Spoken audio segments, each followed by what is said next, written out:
बिस्मिल्लाहिर्रहमानिर्रहीम। Welcome to the show. हम सियासी मामला बिलखसूस सूबा पंजाब और लाहौर के हालात देख रहे हैं और हमारे साथ तशरीफ़ रखते हैं जनाब मियाँ महमूद रशीद, सदर तहरीक इंसाफ लाहौर, जनाब Chaudhry Shaukat Mahmood Basra, MP Peoples Party Bahawalnagar ज़िला, और जनाब सैयद ज़हीम हुसैन कादरी, मरकज़ी रहनुमा पाकिस्तान मुस्लिम लीग नवाज़। कादरी साहब thank you for your time. Basra साहब थैंक यू। मियाँ साहब बहुत मेहरबानी।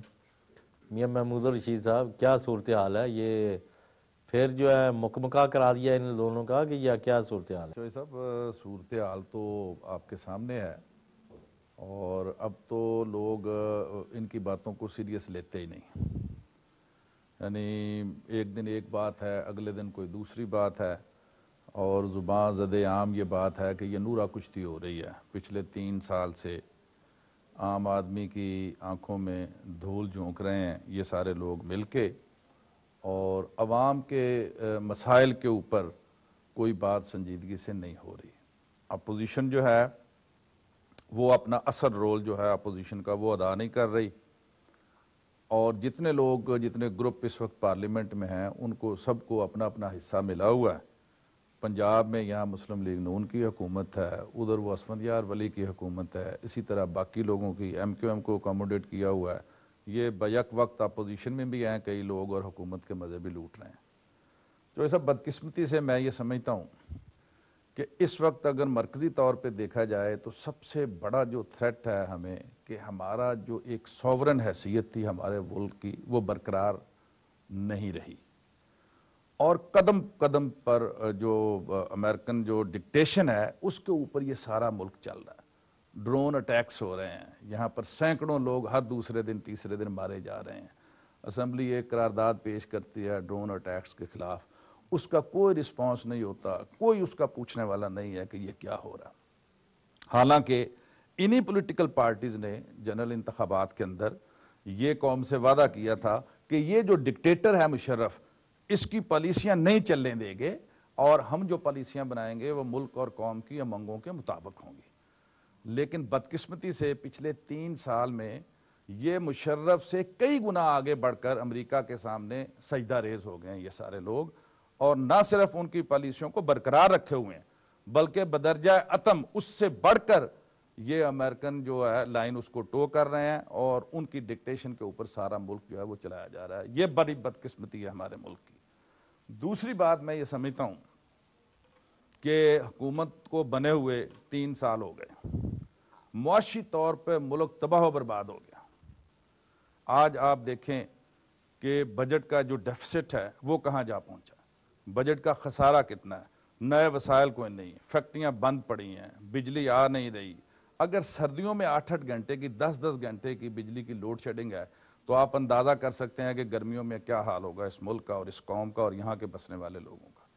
इसी तरह आप गैस का हाल देख लें, CNGs बंद हैं, गैस नहीं मिल रही, घरों में चूल्हे जलाने के लिए गैस नहीं है और जगह जगह लोग एहतजाज कर रहे हैं, मुजाहरे कर रहे हैं और तंदूरों से जाके रोटियां ले रहे हैं और लकड़ियां जो है ना वो जला रहे हैं, मिट्टी का तेल जला रहे हैं और अपने घर का काम जो है ना वो चला रहे हैं। मैं ये समझता हूँ कि इन सारे हालात को सामने रखें और उसके बाद ये देखें कि एक आम आदमी की जिंदगी में किसी जगह कोई रिलीफ भी इन हुकूमतों ने अभी पेट्रोलियम की कीमतें कम नहीं की जी। ये कम की कि आप बढ़ा दें और उसके बाद कम कहें तो ये रिलीफ है, ये रिलीफ नहीं है। मैं ये समझता हूँ कि ये किसी पहलू में भी हर तरफ मामला जो है ना डिटीरिएट हुआ है, तनज़्ज़ुली की तरफ गया है और एक आम आदमी की कुव्वत खरीद जो है वो ख़त्म होकर रह गई है और उसको अपना ये नानो नुफ़्का का रिश्ता बरकरार रखना जो है वो मुश्किल हो गया। अभी मैं ये समझता हूँ जी कि इन हालात में ये इन हुक्मरानों को ये जो आपस में एक दूसरे को अल्टीमेटम भी दे रहे हैं, एक दूसरे के साथ फिर दोबारा मिल भी रहे हैं, ये लोगों को बेवकूफ़ बनाने वाली बात है।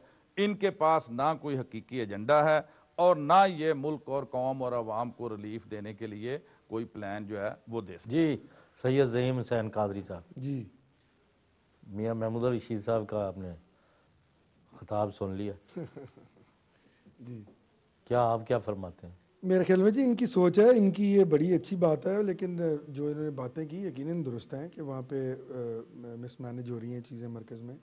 लेकिन इन्होंने जो हमें साथ मिला दिया है वो मेरे ख्याल में ये बात समझ नहीं पा रहे कि वो उस ईंट डंडे और उस बैकडोर डिप्लोमेसी की सियासत जो हम समझते हैं कि इस मुल्क में अब गुनाह करार दे दी जानी चाहिए और इस्टेब्लिशमेंट की मदद और तमाशे करके आर्म ट्विस्टिंग के ज़रिए हुकूमतें गिराने का अमल अब बंद होना चाहिए।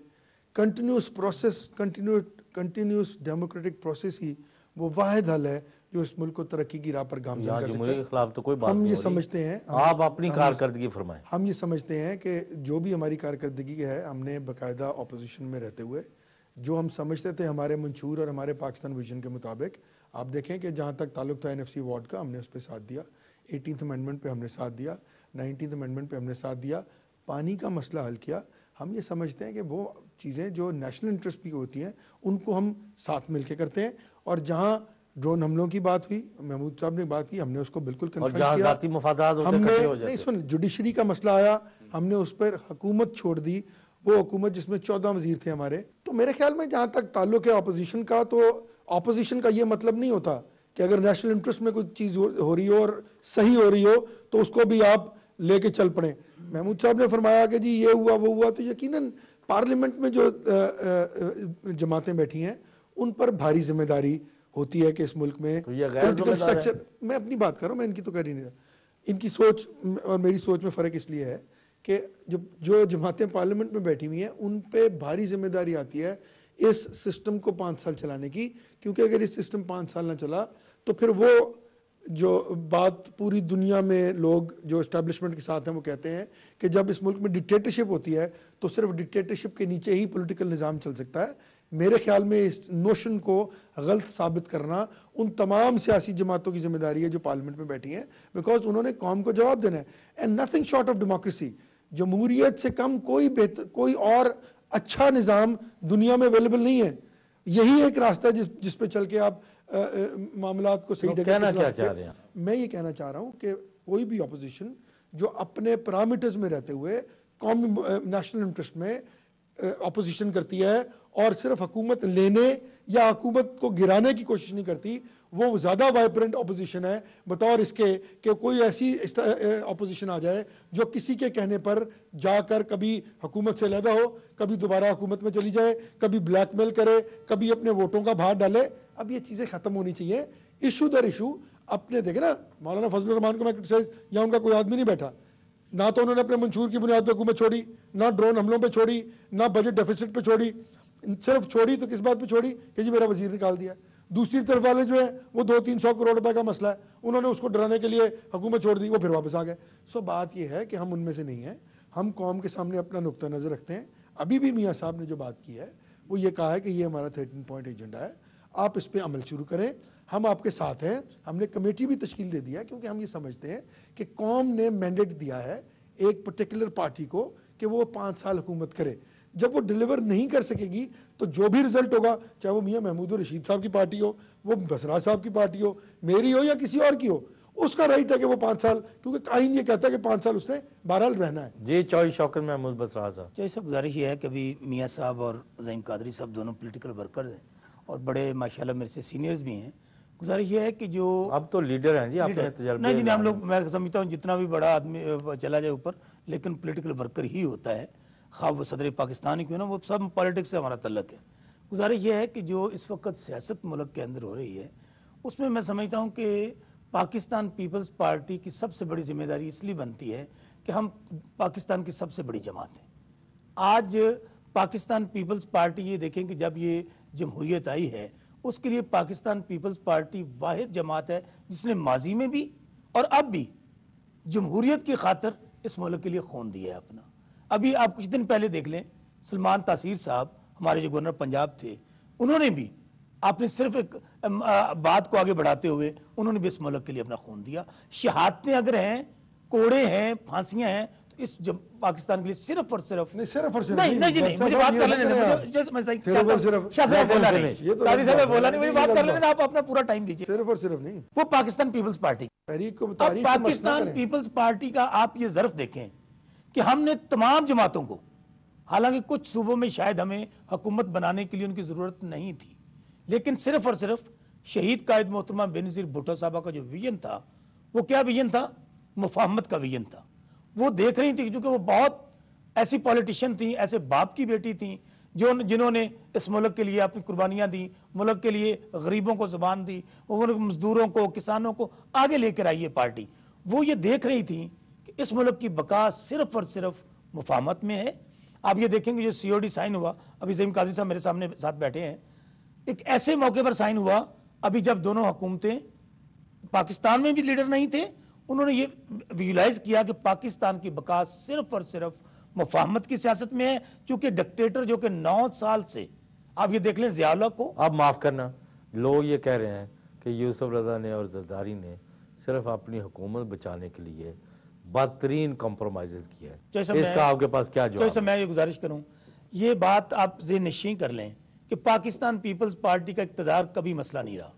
हमारा मसला कभी, हमारी मंजिल गवर्नमेंट नहीं है। अगर हमने इक़्तिदार हासिल करना होता, छोड़ देते। मुझे गुजारिश कर लेने दें। आपने कहा कि हमने इक़्तिदार बचाने के लिए कंप्रोमाइज़ किए हैं। अगर हमने भी कंप्रोमाइज़ करना होता तो आज शहीद कायद जुल्फ़िकार अली भुट्टो साहब इस दुनिया में होते।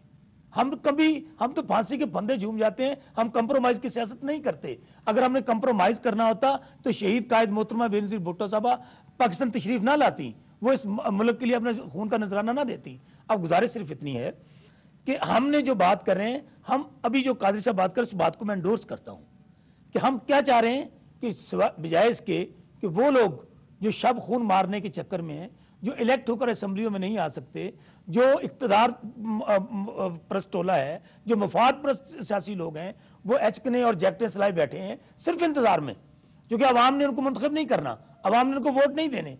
उनका प्रोग्राम ये है किसी ना किसी तरीके से ये जमहूरियत डीरेल हो, उसके बाद हम किसी ना किसी डिक्टेटर के कंधे पे चढ़कर, मेरे गुजारिश क्या लेने नहीं कराएंगे आप सदर पाकिस्तान अब मुझे मियां साहब समझ मुझे बात खत्म कर रहा हूं, अभी कराते हैं बात आपकी, एक गुजारिश क्या लेने मियां साहब से मैं सिर्फ ये गुजारिश करूंगा कि ये मुखालफत बराए मुखालफत, तनकीद बराए तनकीद बजाय अब सिर्फ ये करें कि असम्बलियां मौजूद हैं, आप हल बताएं। आप ये कहें कि ये नहीं कर रहे, अभी अब हल की तरफ महमूद रशीद साहब आप ये फरमाए कि ये कह रहे हैं जी आप चूंकि इलेक्शन लड़के असम्बलियों में नहीं आए, you have missed the bus, train जो आगे चली गई है, वक्त किसी का इंतजार नहीं करता। इमरान खान की पार्टी और बाकी ऐसे लोग जो है ना ये साजिशों में मसरूफ़ है। आया आप जमहूरी तौर पर मुंतखब हुकूमत को गिराने की साजिश कर रहे हैं या आप मुल्क में एक असूली सियासत लेके आए?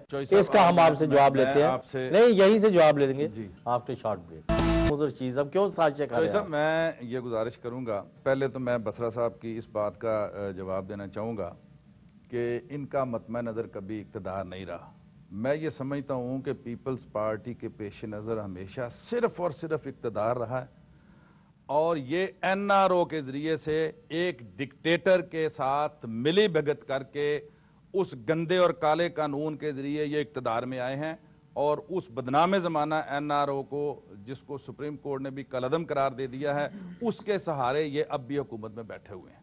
और इनकी तारीख गवाह है कि इक़्तिदार वो 70 हो कि इक़्तिदार तो शेख मुजीबुर रहमान को जाता था कि वो पार्लियामेंट में ज्यादा अक्सरियत के साथ जीता था, उसको इक़्तिदार नहीं दिया और मुल्क 2 टुकड़े हो गया और यहां बचे खचे पाकिस्तान के ये हुक्मरान बन बैठे। अब भी NRO का सहारा लेकर ये इक़्तिदार में आए हैं। मैं ये तारीख में इनका रिकॉर्ड जरा दुरुस्त करना चाहता हूं कि ऐसी बात नहीं है। आप हमेशा कंप्रोमाइज इक़्तिदार के लिए करते हैं और उसके जरिए आप इक़्तिदार में आते हैं। दूसरी बात बसरा साहब ये कह रहे हैं, और मुझे इतना अफसोस होता है कि जब ये एक बात के अलावा कोई दूसरी बात इन्हें नजर नहीं आती कि जी हमने बड़ी कुर्बानियां दी, जी हमने बड़ा खून बहाया। भाई माना तो ये गलत है, कुर्बानियां दी, लेकिन अब तो अवाम की कुर्बानियां ले लेके अब तो अवाम कुर्बानियां दे दे के तंग आ गए हैं और अवाम का खून इन्होंने चूस लिया इस हुकूमत ने। हर दूसरे दिन जो मिनी बजट आता है, सुरिंज लगा के उनका खून निकाल लिया जाता है। कभी ये बिजली बढ़ गई, कभी पेट्रोल बढ़ गया, कभी गैस की कीमतें बढ़ गई। ये सारी चीजें ये मुझे बताएं कि ये किस अंदाज से ये कह रहे हैं जी हमारी हुकूमत बड़ी एक मिसाली हुकूमत है और लोग साजिश के जरिए से इस हुकूमत को टॉपल करने के चक्कर में है, हुकूमत को गिराने के चक्कर में है। हमने कभी इस तरह की कोई साजिश नहीं की। हम हकीकी मानों में इस वक्त अपोजिशन का किरदार अदा कर रहे हैं और हर जगह पर जो सही बात है उसकी तायीद भी करते हैं और जो गलत बात है, जो अवाम कुश और अवाम दुश्मन पॉलिसियां हैं उनकी